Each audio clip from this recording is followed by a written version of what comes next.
This might not look like much, but it's more than a list of old stores. It's a map of who we used to be. Because behind every vanished logo and every shuttered storefront lies a piece of our collective memory. The way we shopped, gathered, and defined what it meant to belong to a country quietly stitched together by winters, coffee breaks, and mall food courts.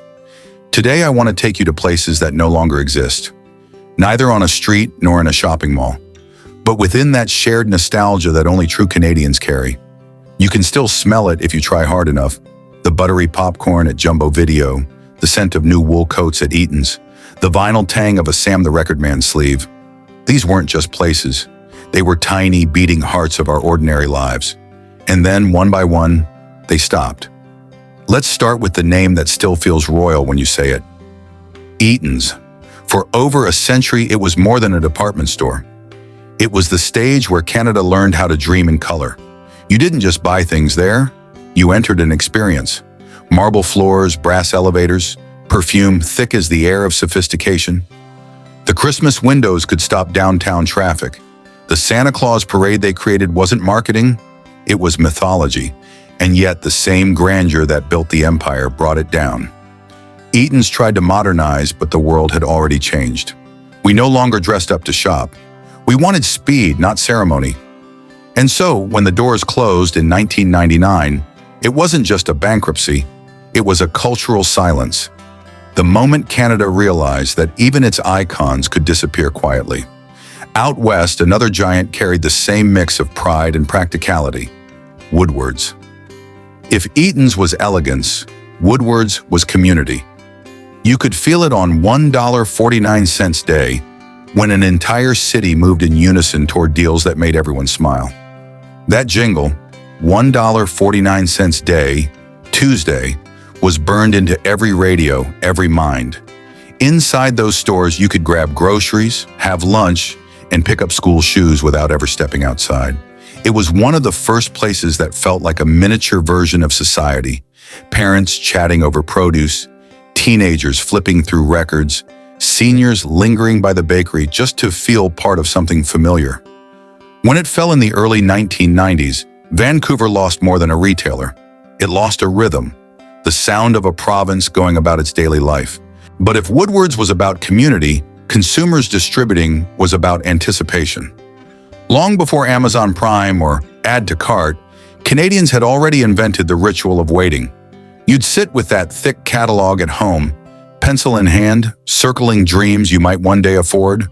Then you'd walk into that no-frills showroom, hand over your slip, and wait for the clerk to vanish behind the swinging door. And when that little bell rang, that soft metallic ding, your order appeared like a magic trick. It was slow, awkward, human. The system wasn't efficient, but it was intimate. The wait made the purchase matter. We didn't scroll, we hoped. We didn't track deliveries, we trusted.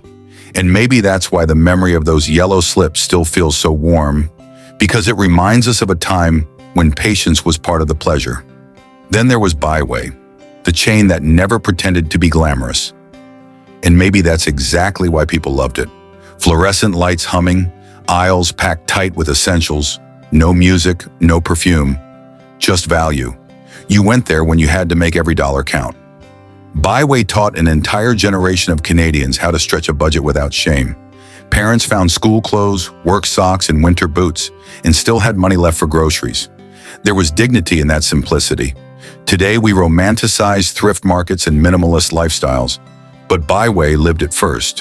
When the chain disappeared in 2001, it felt like the end of a kind of honesty in retail.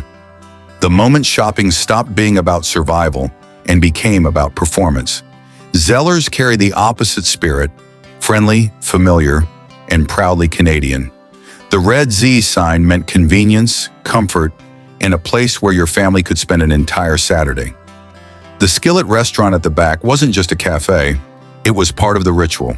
Fries and coffee after the errands were done, a mini reward for being responsible. Zellers anchored the heart of small malls, those cozy suburban ecosystems where you'd bump into your neighbor by the clearance racks. And yet even Zellers couldn't survive the arrival of global giants. When Target moved in and failed, it wasn't just a corporate mistake, It was a cultural betrayal. We traded our red carts for someone else's promises, and we never quite recovered that small, dependable joy. If Zellers was comfort, Sam the Record Man was passion. It was loud, messy, thrilling. A cathedral of music. The neon sign spinning above Yonge Street didn't just sell records, it broadcast identity. Inside, every shelf was a conversation between strangers. Staff recommendations, handwritten notes, arguments about who played the better solo. You didn't shop for music, you hunted for meaning. Every record held a story. Every discovery felt like a secret between you and the staff behind the counter. When digital music arrived, Sam's couldn't adapt fast enough. The files were faster, cheaper, limitless, but they had no soul. The day they turned off that neon sign, Toronto dimmed a little. And for everyone who had ever spent a Friday night there, flipping through vinyl while the city hummed outside, it felt like saying goodbye to youth itself.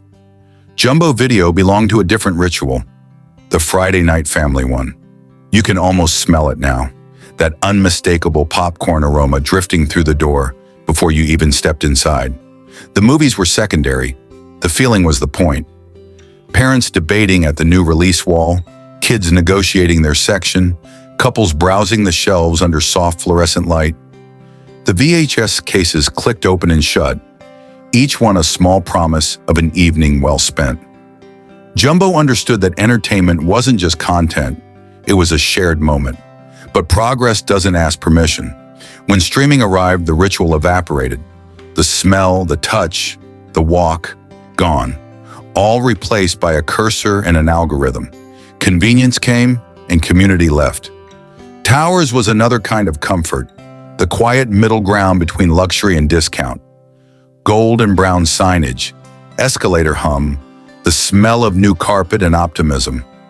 It was the store where you went when you just started a family, decorating your first apartment, or buying your first set of dishes that matched. Towers didn't shout, it provided. Its downfall wasn't failure but absorption, swallowed by Zellers in a single corporate decision. One day you walked in expecting the familiar and found everything had changed. Same aisles, new colors. It was a strange feeling, like waking up in your own house and finding the furniture rearranged. Another identity lost not to death, but to merging. A&A Records was smaller, more intimate, the cool cousin to Sam's. The staff weren't clerks, they were curators, scribbling personal notes beneath records, creating "if you like this, try that" displays. These stores became sanctuaries for anyone who didn't fit into the mainstream. Punk kids, jazz nerds, local musicians. On Saturdays, the place buzzed with energy. Someone always arguing over lyrics, someone else discovering something life-changing in a dusty bin. When the CD crash came, it hit A&A hard. They couldn't compete with chain pricing or digital speed. The community dissolved into bandwidth, but for those who were there, the memory is permanent. That smell of shrink-wrapped plastic, the thrill of rebellion disguised as retail. And then there was Honest Ed's, the grand finale of Canadian eccentricity. You couldn't ignore it. That blinding marquee of flashing bulbs, screaming slogans like, "Don't just stand there, buy something." It was chaos and comedy, art and commerce, all colliding on the corner of Bloor and Bathurst. Ed Mervish turned shopping into spectacle, filling his aisles with personality and puns. The store wasn't beautiful, it was alive. People didn't just shop there, they experienced Toronto at its most human. Loud, quirky, generous, unpretentious. The annual turkey giveaway wasn't marketing. It was charity that felt like a carnival. When the building came down in 2016, the city mourned as if it had lost a friend. Because in a way, it had. Honest Ed's represented a time when local character mattered more than global branding, when weirdness was a virtue. Looking back at these 10 names, Eaton's, Woodward's, Consumers, ByWay, Zellers, Sam's, Jumbo, Towers, A&A, and Honest Ed's, you start to see a pattern. Each of them was born from a specific moment in Canadian life, a post-war optimism, a boom of suburban growth, a hunger for connection across a vast country. Each of them adapted to the world they knew, but the world didn't stop changing. Malls replaced main streets, Chains replaced family stores. Then screens replaced everything. The speed of progress outpaced our capacity for attachment. But nostalgia isn't just longing, it's evidence. It proves we once belonged to something tangible. Those stores were the background of our lives, the soft spaces between milestones. You didn't realize you were making memories in the fluorescent aisles of ByWay or under the neon of Sam's. You were just living, and maybe that's why revisiting them feels both comforting and sad. Because deep down, we know it's not really about the stores, it's about us. The versions of ourselves who believed the future would always leave room for the familiar. Think about how each one mirrored a part of us. Eaton's showed our ambition. Woodward showed our community. Consumers taught us patience. ByWay taught humility. Zellers gave us comfort. Sam's gave us creativity. Jumbo gave us togetherness. Towers gave us stability. A&A gave us individuality. Honest Eds gave us joy. Together, they form a mosaic of a Canada that existed before the algorithms, when shopping was local, personal, slow, and strangely meaningful. Now we shop alone. Our carts are digital. Our stores live in the cloud. The bell no longer rings, the neon no longer spins, and the popcorn smell no longer drifts through suburban air. But maybe the real loss isn't the stores themselves. Maybe it's the version of Canada they reflected. A quieter one, where pride was measured not in profits, but in presence. Where families met in aisles and neighbors waved from checkout lines. Where retail was a mirror of everyday life, not just a marketplace. Every generation builds its landmarks, and every generation watches them fade. What survives isn't the building, it's the emotion it carried. The first paycheck you spent at ByWay. The first album you bought at Sam's. The first family trip to Eaton's parade.